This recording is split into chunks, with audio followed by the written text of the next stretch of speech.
Doctor Aafia Siddiqui کے ساتھ ان کے بچوں کو بھی اغوا کیا گیا تھا، اور کہا جاتا ہے کہ جو ان کی سب سے چھوٹی بیٹی تھی ان کو ڈاکٹر عافیہ صدیقی کے ساتھ ہی لے جایا گیا اور باقی 2 بچوں کو چھوڑ دیا گیا، جس کے بعد اس بچی کو 2010 میں ڈاکٹر عافیہ صدیقی کی بہن فوزیہ صدیقی کے گھر کراچی میں نامعلوم افراد چھوڑ کر چلے گئے۔ اس سارے واقعے کے بعد امریکن عدالت میں ڈاکٹر عافیہ صدیقی کے خلاف دہشت گردی کا مقدمہ چلایا گیا اور اس کے بعد ڈاکٹر عافیہ صدیقی کو سزا بھی ہوئی، جبکہ عالمی اداروں نے اس ساری خبروں کو، یہ جو سب کچھ بھی ہو رہا تھا، اس کو امریکہ کی ایک سازش اور جھوٹ قرار دیا۔ اس کے علاوہ ایک یہ بھی خبر سامنے آئی کہ افغانستان میں ڈاکٹر عافیہ صدیقی کو امریکی فوجیوں نے گولیاں بھی ماری اور ان کے اوپر تشدد کیا، جس کی وجہ سے وہ بہت زیادہ زخمی ہو گئے، جس کے بعد امریکی جو ڈاکٹر تھے انہوں نے ڈاکٹر عافیہ صدیقی کی حالت کو گلاسگو گشی لیول 3 یعنی کہ مرنے کے قریب بتایا، لیکن امریکہ نے الزام لگایا کہ ڈاکٹر عافیہ صدیقی نے ایک امریکی فوجی کی بندوق اٹھا لی اور اس کے اوپر حملہ کرنے کی کوشش کی، جس کے بعد امریکی فوجیوں نے ڈاکٹر عافیہ صدیقی کے اوپر حملہ کیا، جس کے بعد 23 ستمبر 2010 کو ایک امریکی عدالت نے نیو یارک میں ڈاکٹر عافیہ صدیقی کو سزا سنائی اور 86 سال کی قید ڈاکٹر عافیہ صدیقی کو سنائی گئی۔ ڈاکٹر عافیہ صدیقی کو جو سزا ہوئی اس فیصلے میں یہ لکھا گیا ہے کہ ڈاکٹر عافیہ صدیقی کو امریکی فوج پہ حملوں اور اس کے علاوہ 7 مزید مقدمات میں ان کو سزا سنائی گئی ہے، اور یہ بھی کہا گیا کہ ڈاکٹر عافیہ صدیقی سے کیمے اجزاء کی ترکیب اور کچھ ایسی دستاویزات سامنے آئی ہیں جو کہ ان کے پاس تھی، جس سے یہ بات ثابت ہوتی ہے کہ ان کا نیو یارک میں جو حملہ ہوا تھا یعنی کہ 9/11 سے تعلق ہے۔ امریکی عدالتی دستاویزات میں یہ بھی دعویٰ کیا گیا کہ ڈاکٹر عافیہ صدیقی کے پاس سے 2 کلو سوڈیم سائنائڈ اور کیمیائی ہتھیاروں کی دستاویزات بھی ملی ہیں، جن سے یہ پتہ چلتا ہے کہ مبینہ طور پر وہ امریکی فوجیوں کے اوپر حملے کی پلاننگ کر رہی تھی، جس کے بعد کئی بار ڈاکٹر عافیہ صدیقی پر جیل کے اندر حملہ ہو چکا ہے، ان کو مارنے کی کوشش کی جا چکی ہے، لیکن اب تک وہ زندہ ہے۔ 2013 میں بھی امریکی جیل میں ڈاکٹر عافیہ صدیقی کے اوپر حملہ کیا گیا، جس سے وہ اتنا زیادہ زخمی ہو گئی کہ 2 دن تک وہ بے ہوش رہی، جس کے بعد ان کے وکلاء نے مداخلت کی اور اس کے بعد ان کو ابتدائی طبی امداد جو تھی وہ دی گئی۔ 2009 میں یعنی کہ ڈاکٹر عافیہ صدیقی کے اغوا کے 6 سال کے بعد کراچی میں نامعلوم افراد جنہوں نے ڈاکٹر عافیہ صدیقی کو اغوا کیا تھا ان کے خلاف مقدمہ درج کیا گیا، لیکن ایسے مقدمات کا کیا فائدہ جو کہ 6 سال بعد آپ ایک مقدمہ درج کر رہے ہیں۔ اور ڈاکٹر عافیہ صدیقی کے ساتھ یہ سارا کچھ جو ہوا اس میں ایک شخص ایسا ہے جس کو سب سے زیادہ قصوروار کہا جاتا ہے، اور اس کا نام ہے پرویز مشرف۔ پرویز مشرف کے بارے میں کہا جاتا ہے کہ پرویز مشرف نے امریکہ کو ڈاکٹر عافیہ صدیقی ڈالروں میں بیچ دی، کیونکہ کیا ایسا ہو سکتا ہے کہ ایک ملک کا سربراہ اس کو پتہ ہی نہ ہو، ہیڈ آف اسٹیٹ سے پوچھے بغیر امریکہ اس ملک سے یہ سارا کچھ کر لے۔ پرویز مشرف اس وقت پاکستان میں ڈکٹیٹر تھے، ان کی حکومت تھی پاکستان میں اور ان کو پتہ تک نہ چل سکے۔ اس کے علاوہ 2009 میں اس وقت پیپلز پارٹی کی حکومت تھی اور یوسف رضا گیلانی نے امریکہ میں 3 وکیلوں کو ڈاکٹر عافیہ صدیقی کا مقدمہ لڑنے کے لیے $2 ملین جاری کرنے کا اعلان کیا تھا، جس کو لاہور ہائی کورٹ نے منع کر دیا تھا کہ آپ یہ پیسے جاری نہ کریں، کیونکہ لاہور ہائی کورٹ کے اندر کسی نے درخواست دائر کی تھی کہ امریکی عدالت سے کوئی انصاف کی امید نہیں ہے اور یہ سارے کے سارے پیسے ضائع ہو جائیں گے، ان پیسوں کو عالمی عدالت انصاف میں کیس کرنے کے لیے لگایا جائے۔ اس کے علاوہ میرا نہیں خیال کوئی ایسا پاکستان کا لیڈر ہوگا جنہوں نے ڈاکٹر عافیہ صدیقی کے بارے میں بات نہ کی ہو اور قوم سے نہ کہا ہو کہ ڈاکٹر عافیہ صدیقی کو واپس لایا جائے گا، لیکن اس وقت کے جو موجودہ پرائم منسٹر ہیں عمران خان صاحب، انہوں نے بھی ڈاکٹر عافیہ صدیقی کو وطن واپس لانے کے حوالے سے قوم سے وعدہ کیا تھا، اور اب وہ ٹائم ہے، اب ہائی ٹائم ہے اپنا وعدہ وفا کرنے کا،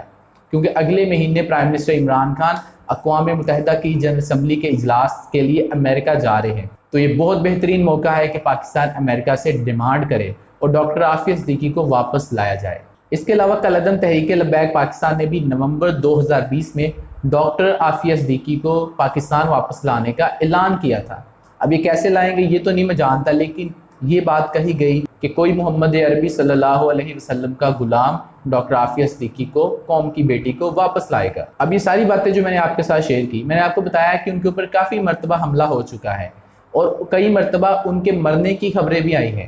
کہ doctor Aafia Siddiqui American jail میں مر چکی ہیں، لیکن وہ ساری کی ساری خبریں غلط ثابت ہوتی رہی ہیں۔ اسی طریقے سے اب جو حملہ ہوا ہے اس میں بھی کہا جا رہا تھا ڈاکٹر عافیہ صدیقی کی موت ہو چکی ہے،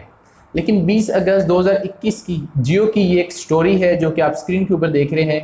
اس میں بتایا گیا کہ امریکی ریاست ٹیکسس کی جیل میں قید ڈاکٹر عافیہ صدیقی پر حملہ کیا گیا ہے، اور ڈاکٹر عافیہ صدیقی نے وکلاء کو بتایا کہ کافی کے کپ میں کوئی کھولتی ہوئی چیز یعنی کوئی انتہائی گرم چیز ان کے چہرے کے اوپر پھینکی گئی، لیکن یہ نہیں پتہ چل سکا کہ کافی کے کپ کے اندر کیا کافی ہی تھی یا کوئی اور چیز تھی۔ ڈاکٹر عافیہ صدیقی نے اپنی وکیل ماروا البیلی کو بتایا کہ اللہ کا شکر ہے کہ حملے کے نتیجے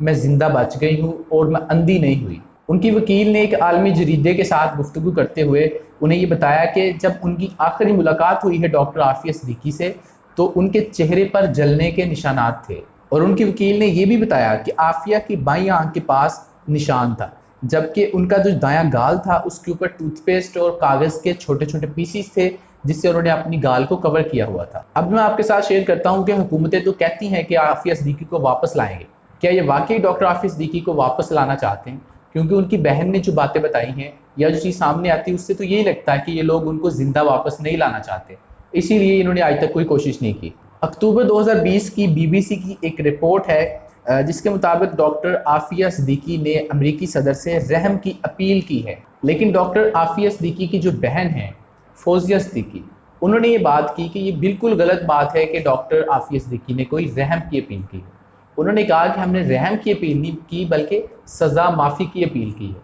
اگر آپ کو اس بارے میں نہیں پتا تو دونوں چیزوں میں بہت زیادہ ڈفرنس ہے۔ فوزیہ صدیقی نے یہ بتایا کہ عافیہ صدیقی نے کمیوٹیشن پارڈن اپیل کی ہے، جس کے تحت صدر جو ہے امریکہ کے ان کو یہ اختیار حاصل ہے کہ وہ سزا کو ختم کر سکتے ہیں۔ اور فوزیہ صدیقی نے یہ بات بھی کہی کہ پاکستان کی جو حکومت ہے وہ عافیہ صدیقی کو پاکستان لانے کے حوالے سے سیریس نہیں ہے۔ انہوں نے کہا کہ بڑی مشکل کوششوں سے ہم نے وہ ساری کی ساری جو اپلیکیشن تھی وہ تیار کی، جس کے بعد ڈاکٹر عافیہ صدیقی نے اس کے اوپر دستخط کیے، اور اس کے بعد کافی ٹائم تک ہمیں پتہ ہی نہیں چل سکا کہ اس رپورٹ کا کیا بنا۔ جب اس بارے میں ہم نے پتہ کیا تو پتہ چلا جیل کا جو وارڈن تھا اس سے وہ اپیل ہی گم ہو گئی، تو ایک بہت ہی عجیب سی بات تھی۔ اب پتہ نہیں کہ وہ اپیل جو تھی وہ وہاں تک پہنچی بھی یا نہیں پہنچی۔ ڈاکٹر عافیہ صدیقی سے پہلے بھی سزا معافی کی اپیل کر چکی ہیں، اس سے پہلے انہوں نے صدر اوباما سے اپیل کی تھی۔ تو یہ وہ ساری انفارمیشن تھی جو کہ ڈاکٹر عافیہ صدیقی کے حوالے سے تھی، جو کہ شروع سے اب تک کیا کیا ہوا وہ ہم نے تمام کی تمام باتیں آپ کے ساتھ شیئر کی۔ میں امید کرتا ہوں کہ یہ ساری کی ساری انفارمیشن سننے کے بعد آپ کو سارا کا سارا جو کیس ہے وہ کلیئر ہو گیا ہوگا کہ ڈاکٹر عافیہ صدیقی جن کے بارے میں ہم ہمیشہ سے سنتے ہیں ان کا اصل میں کیس کیا ہے۔ اب یہ نہیں ہمیں پتا کہ کسی کام میں وہ ملوث ہیں یا نہیں، یا ان کے اوپر یہ سارے کے سارے جو ہیں وہ بے بنیاد الزامات ہیں، لیکن امریکن عدالت نے ان کو سزا سنائی ہے، اور یہاں پر ہم یہ بات کہتے ہیں کہ وہاں کا جو انصاف کا سسٹم ہے وہ بہت اچھا ہے۔ تو اس کے بعد جب ہمارا بندہ وہاں پر کوئی پکڑا جاتا ہے تو ہم اسی انصاف کے سسٹم کے اوپر انگلیاں اٹھا رہے ہوتے ہیں۔ تو امید کرتے ہیں کہ حکومت پاکستان اس حوالے سے کوئی کوشش کریں، اور اگر ڈاکٹر عافیہ صدیقی بے قصور ہیں اور بے قصور وہ وہاں پر سزا جیل رہی ہیں اور اتنی زیادہ مصیبتوں میں ہیں، تو اللہ تعالیٰ ان کے لیے آسانیاں پیدا کرے اور حکومت پاکستان ان کو واپس لانے کے لیے کوئی اقدامات کرے۔ تو اس ویڈیو کو یہیں پر ختم کرتے ہیں۔ آپ ہمیں کمنٹ سیکشن میں اپنا فیڈ بیک دے سکتے ہیں۔ اس کے علاوہ اس چینل کو اگر آپ نے سبسکرائب نہیں کیا ہے تو اس چینل کو سبسکرائب کر دیں، اس ویڈیو کو زیادہ سے زیادہ لائک اور شیئر کر دیں۔ اگر آپ ہم فیس بک کے اوپر دیکھ رہے ہیں تو اس پیج کو لائک اور فالو کر دیں۔ آپ سے ملاقات ہوگی اگلی ویڈیو میں، تب تک کے لیے مجھے اجازت دیجیے۔ اللہ حافظ۔